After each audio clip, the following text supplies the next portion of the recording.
আসসালামু আলাইকুম। আমি আজকে খাটুয়া রান্না করতেছি, পুরান ঢাকার খাটুয়া। পুরান ঢাকায় রান্না হয় রেসিপিটা।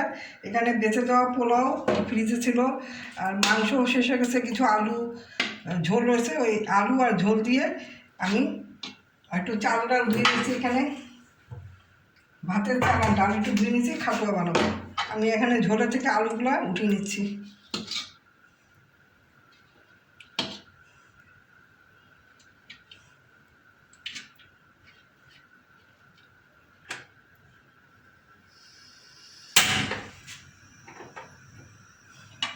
এই মুরগি আলুটা উঠে নিলাম, কিছু ছোটো ছোটো মাংস ছিল ঝোলের মধ্যে। এখন উঠে দিচ্ছি ধুয়ে রাখা চাল আর ডাল।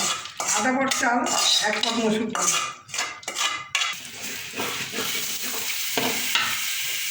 চাল ডাল মুরগির ঝোলে মশলা মধ্যে ছেড়ে দিলাম। এখানে দিচ্ছি আদা রসুন বাটা, হলুদ গুঁড়া, ধনিয়া গুঁড়া, গোটা জিরা ধুয়ে, তেজপাতা, কাঁচামরিচ। এবার খালি করে নিয়েছি লবণ।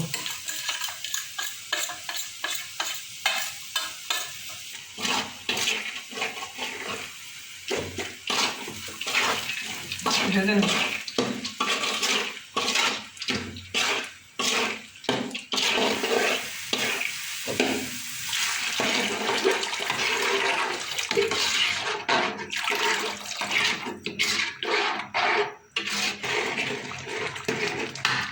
চালটা সিদ্ধ হয়ে এসছে।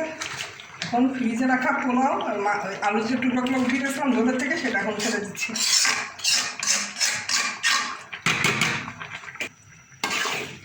ফ্রিজে রাখা পোলাও আলু দিয়ে ছেড়ে দিলাম।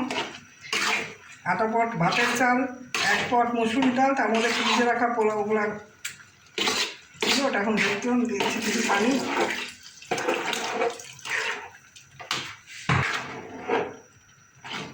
তেঁতুলের বিচি, ছোবড়া এগুলো ফেলে গুলে রেখেছিলাম, সে তেঁতুলের পানিটা দিয়ে দিলাম।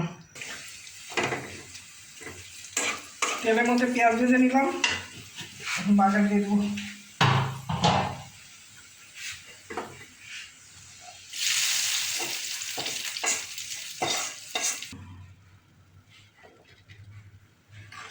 মা নানিদের কাছে শেখা এই খাটুয়া খুবই মজা। ফ্রিজে রাখা বেঁচে দেওয়া পোলাও, তেহারি, বিরিয়ানি, মাংসর কিছু ঝোল টোল যা থাকে তা দিয়ে, তেঁতুল দিয়ে, আচার দিয়ে এই খাটুয়া খুবই মুখরোচক একটা খাবার, খুবই মজা। মা নানির কাছে আমাদের শেখা। এটা আপনারা বানিয়ে খাবেন, খুব মজা লাগবে, খুব টেস্টি এটা।